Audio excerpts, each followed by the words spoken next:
कोयना धरण परिसरामध्ये भूकंपाचा सौम्य धक्का बसलाय। सकाळी 6:57 हा भूकंपाचा धक्का बसलाय। कोयना धरणाच्या पूर्वेकडील परिसरात भूकंपाचा केंद्रबिंदू असल्याचं कळतंय।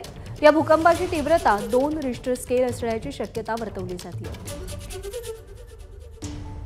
राहुल तपासे आपल्याला अधिक अपडेट देतील। राहुल, कोयना परिसरामध्ये कायमच भूकंपाचे धक्के जाणवत असतात। मात्र आज सकाळी पहाटे सकाळचा जो काही भूकंपाचा जो सौम्य धक्का आहे त्याच्यातून पुन्हा एकदा पूर्वीच्या आठवणी जाग्या झाल्या असं म्हणायला काही हरकत नाही। कारण 67 साली अशाच प्रकारे याच वेळेला जो काही भूकंप झाला होता त्यामुळे लोकांना एक वेगळ्या पद्धतीचा मोठा धक्का सहन करावा लागला होता। तशाच पद्धतीचा आजही धक्का या परिसरामध्ये भूकंपाचा जाणवलेला आहे।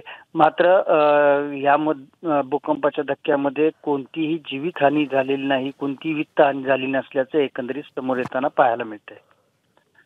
राहुल, धन्यवाद दिलेल्या माहितीसाठी। एबीपी माझा, उघडा डोळे बघा नीट।